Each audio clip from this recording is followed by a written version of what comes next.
Bunda köylerde rahmetli anamdan gelende ya 70. yıllarda.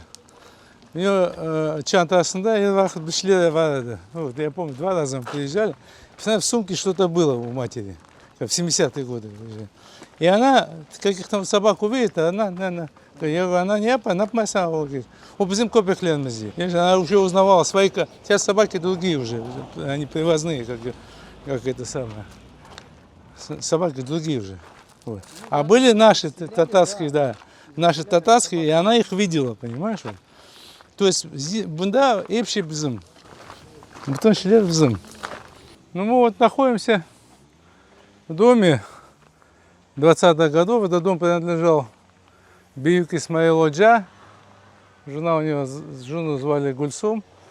Он был моллой этой деревни, Кутлак. 20-е годы, в конце 20-х годов или в начале 30-х был репрессирован. Выслали их на Соловки, и они там погибли. Дом типичный, как я уже говорил, 20-х годов. Построен на склоне, куплен в 2003 году, был в ужасном состоянии. Здесь жили тоже интересные люди. Они ничего не перестраивали, был ужасный бардак, за что я им благодарен, потому что много они не поломали. Нужно было все это расчистить, убрать, почистить, что-то подправить. И вот дом такой, какой он есть. Я часто говорю, что в Крыму, к сожалению, ни одного крымско-татарского сельского дома не стоит на охране государства. То есть, как бы государству это или не нужно, или... Вот. То есть это случайность, на сегодняшний день случайно сохранившиеся дома, которые есть в Крыму, татарские. А их надо изучать, описывать. Надо беречь Крым. Брать ответственность на себя за Крым.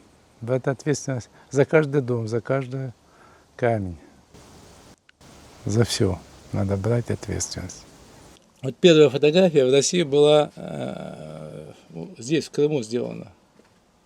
Первая фотография в России. Это Крымская война. Вот. И пошло, и пошло, и пошло. Фотографы в основном, самые знаменитые фотографы в России работали в Крыму. Потому что это ставка императора, это ставка богатых людей. Здесь были деньги. И между делом снимали крымских татар. Туристам, уже когда фотография получила развитие в конце 19-го, начале 20 века, особенно в начале 20 века, туристам было интересно видеть, что тут происходит. Россия не знала, да и сейчас не знает сама себя. Понимаешь? А мы жили и живем сейчас в России. И она не знала, и им интересно было, что там в Крыму, как эти крымские татары выглядят. Понимаешь? И все это было отображено в фотографии. Другое дело, что репрессии, которые подверглись крымские татары, они, особенно после 1944 года, полностью уничтожили нас. Полностью уничтожили. По всему Крыму с 1941 года, включая войну, до сегодняшнего дня, кроме Салхата, ни одной археологической экспедиции. Из музеев вытаскивали практически все, уничтожало все, по указам, по это самое. Нас уничтожали, об этом говорят несколько указов, там, 91 года о реабилитации, там, украинские, даже Владимир Владимирович Путин в 2014 году подписал о реабилитации, о том, что нас уничтожали. То есть государство де юре, де факто, не знаю как-то, я не юрист, но она признала, что нас уничтожало. Государство как бы в лице этого указа и начало извиняться перед нами, перед крымскими татарами. И сегодня крымские татары, которые своими же руками уничтожают свою же культуру, имея сегодня, то есть они являются такими же поддельниками этого государства преступного, сталинского.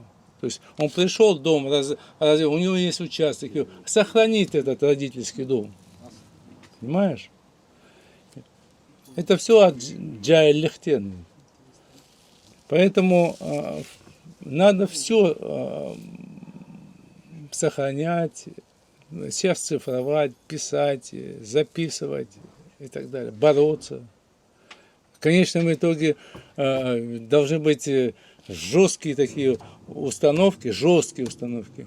Нельзя своего бабашку называть папа, нельзя Анашку называть мама, понимаешь? Наша сестра подверглась это, брат, дядя, замолчи, да? Это наше. Вот сегодня я вижу это, понимаешь? Это уничтожение самоидентификации. Вот. Мы язык крымско-татарский очень быстро можем восстановить, а вот традиционные отношения очень сложно. Очень сложно. Поэтому... А как мы можем быстро восстановить язык? Это тюркский язык, он быстро восстанавливается. Это мировой язык, это мировой язык. Политическая воля и 5 лет. Политическая воля и 5 лет, 5, 6, 10 лет, за 10 лет 100% буду знать. При политической воле. Ну, политическая воля, ты сам понимаешь, при каких условиях. Это один из самых старых источников, сохраненных в Сударском районе. Здесь сверху написано «Хуаль», он строитель, это имя Всевышнего, имя Аллаха. И на этом чешме, на этом источнике, образ Вселенной, который представляли в мусульманском мире. Почему? Потому что значит, он строитель, он создатель. Это имя Вселенной. Чуть ниже Тамир Тарих, время ремонта. Время ремонта соответствует 1344 год, что соответствует 1826 году. Чуть ниже небосклон. Два солнца, солнце восходящее и солнце заходящее. И звезды, это звездное небо. Масштаб Всевышнего, имени Всевышнего и небо показывает, насколько велик Всевышний и насколько маленький мир.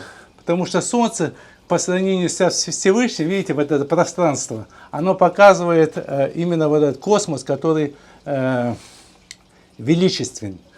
Вот эта ниша, дулап, она не для кружек, она для того, чтобы человек, который испил эту воду, положил сюда копеечку. И путник или какой-то пожилой человек кладет сюда, выпьет воду, прочитает молитву и имел право взять эту денежку. Именно путники.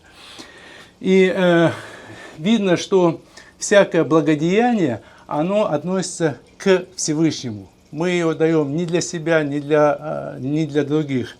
И здесь мы видим вот дерево, райское дерево, пальмовая ветвь, она и в христианстве, и в мусульманстве, которая направлена наверх. Это райское дерево. Мастер и заказчик написано вот здесь.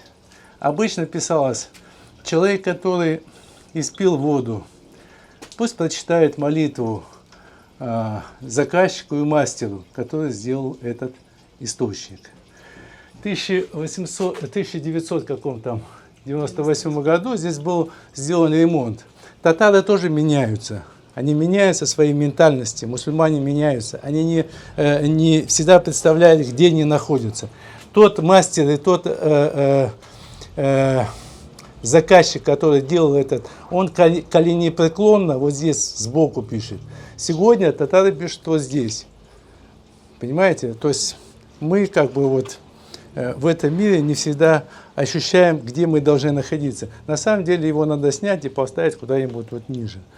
Вот. Ну, к сожалению, так. Вы любите Крым? Одно дело, допустим, турист, который приехал в Крым, и он любит, говорит, я люблю Крым. Но он любит Крым в каком отношении? Он любит Крым, чтобы прийти, опустить свое тело в море и говорит, ты был в Крыму? Да, был, загорал на это сам. Соприкоснулся ты с культурой Крыма, соприкоснулся с культурой тех народов, которые живут в Крыму.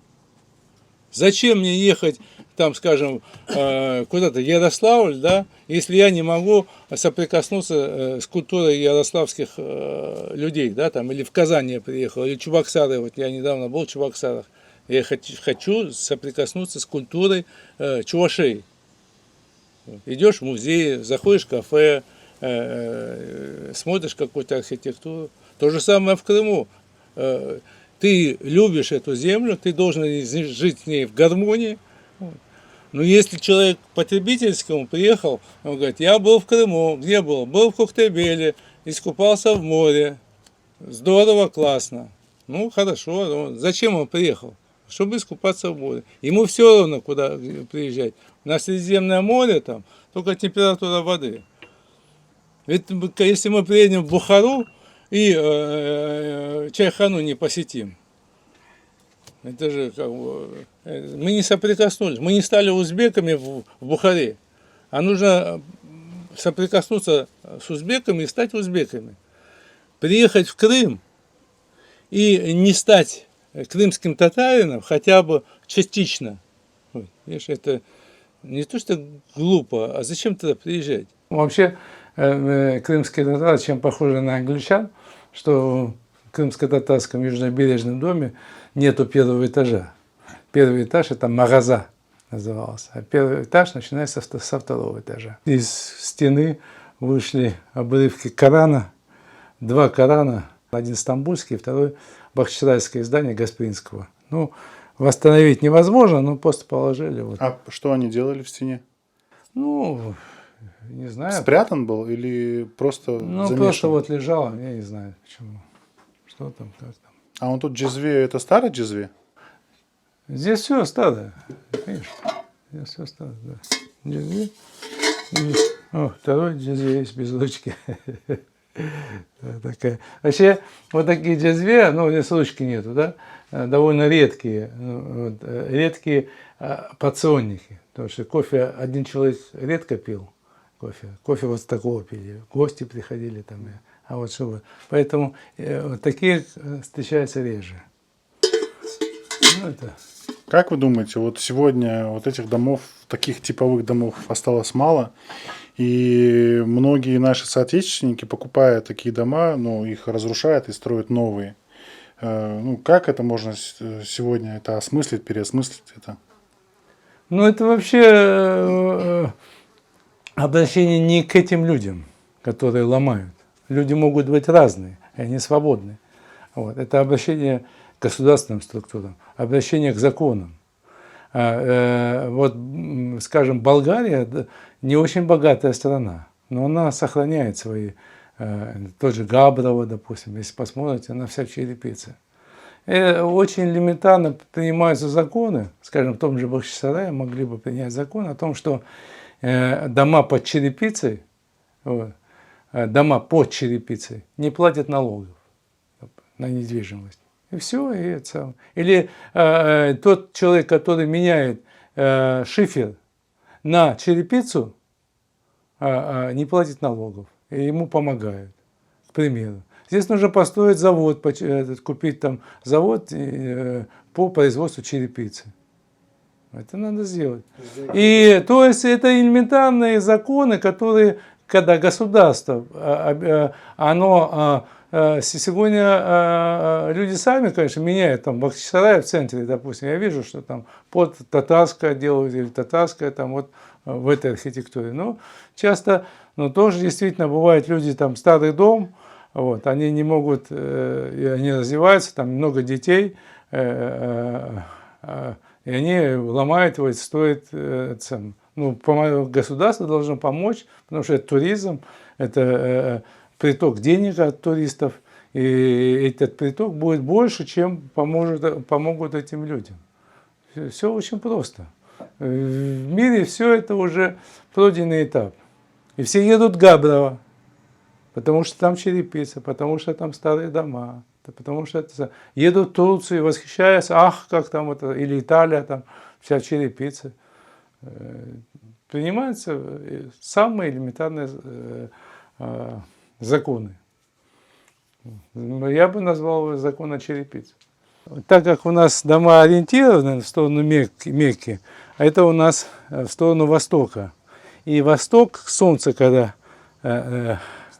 встает там, лучи прям попадают в окна и будет тебе говорить: вставай, вставай, вставай. Ведь человек встает, идет там, работает, а потом она поднимается, и вот этот козырек, он дает тень. Он дает тень, все больше и больше тени. И когда самая такая большая жара, в комнате уже над крышей солнца, здесь тень, гуляет воздух, ветер по балкону, аят называется, по балкону, и в комнате свежо. Вот в одном из наших научных журналов я прочитал, что типично застекленный балкон. Типично. У нас не стеклили никогда. Стеклили в Болгарии, там, в Югославии, вот это, Сербия, там стеклили, а у нас не стеклили. Поэтому те, кто восстанавливает, говорят, у нас всегда было открыто. Когда кто-то начинает заниматься своей культурой, допустим, казанский татарин, и он доходит до состояния, когда ему тесно в своей культуре, и он начинает расширяться. То есть он начинает изучать астраханских, крымских татар, хакасов, якутов и так далее. Вот это вот из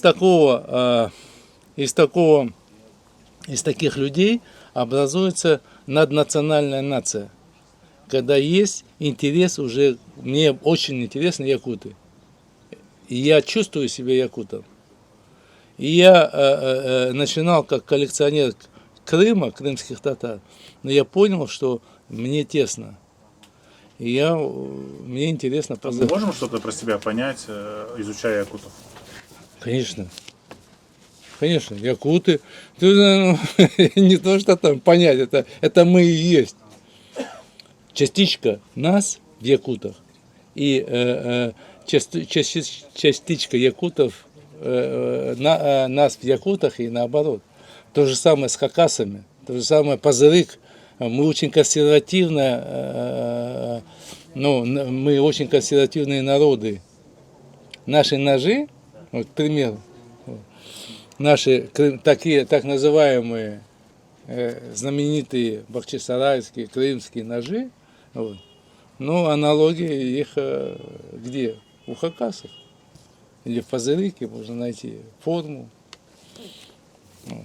И, извините, Керченский полуостров, допустим, джунгарский диалект. Джунгарский диалект. Это не значит, что мы пришли с Джунгарии. Представляете, где Джунгария, где Керченский полуостров? Это значит, что мы от Крыма, и даже больше, от Венгрии, до Джунгарии, до Монголии, до Тихого океана, это наше поле. Мы здесь жили. И мы живем здесь. Другое дело, там, вот астраханские татары, крымские татары, между этим чистое поле для тюрков. Это же наша земля. Мы не из Астрахани пришли в Крым, а из Крыма до Астрахани, это наши земли. В свое время были государства, на которых мы жили. И сегодня там какие-то нехорошие люди, тупые, среди какого-то народа тюркского, говорит, да мы какое мы имеем отношение к казанским татарам? Или казанские, какое отношение мы имеем там к крымским татарам? Имеем очень большое. Наше поколение иногда говорит, вот молодежь там не сохраняет, не это самое, не... Да, может быть, не сохраняет или не... Но должны быть государственные устремления. Государство должно сохранять и поощрять. Если государство не поощряет, то молодежь не у кого учиться. А часто в семьях тоже, не все же занимаются историей там, и так далее. Что нужно делать там молодежи, там крымским татарам, чтобы вот это, Крым был татарский, там, допустим, да. Ну что, надо не лениться. Взять книгу, прочитать, это, как говорится, это больно. Почему надо, это мыслительный процесс. А люди не хотят, это самое, не всегда хотят получать, вот, делать какое-то напряжение. В каждой татарской семье должны быть две книги. Коран и лугат. Не знаешь слова, открыл, посмотрел. Люди учат китайский, индонезийские языки учат. Учат, кучу языков учат. Вот. И они нормально, как бы. Некоторые люди, я знаю человека, 16 языков знает свободно разговаривать. А я знаю тупых людей, которые говорят, меня родители не научили татарскому языку, я не знаю татарского языка. Ну, не научили тебя. Тебя много чего родители наши не научили. Наши родители были, они, мое поколение, мои родители 10, 12, 13 лет зоновские. Какие к черту школы? Какая школа? Родители у них погибли там на Урале или же там в Средней Азии. Нищие, оборванные, бомжеватые. Где там литературный язык? И сегодня его внук говорит, меня не научили. Да она не могла научить, она откуда это самое. Возьми свой учебник и учи. Сделай над собой усилия. Огрен. Не, зор дегилда огрен ме. Чин dili, dünyanın dillerini adamlar öğreniyor. Меня не научили, я по-татарски понимаю, сказать не могу. Вот как животное, понимаешь? Животное тоже понимает, не может сказать. Вот, там, корова, там, собака там, и так далее. И это говорит, я не то, что там упрек там чего-то, но сделайте над собой усилия. Смотрит на гору, понимаешь, он ее называет лысой, и он живет здесь 30 лет, и он за 30 лет не может выяснить, как она называлась, там, Татаржа, там, Таркез-Оба, понимаешь. Он, легче же сказать, это лысая гора, там, или два брата, там, две скалы стоят, два брата. Было 3 скалы, сказали 3 брата, 4 скалы, 4 брата, понимаешь. Чатал-Хая, там, она и есть Чатал-Хая. Выяснить это элементарно, и это принципиально. Назвать Чатал-Хая 2 брата, татарин, это все равно, что себя там назвать Васей, там, Коля и так далее. Это принципиальный вопрос. Это идентичность.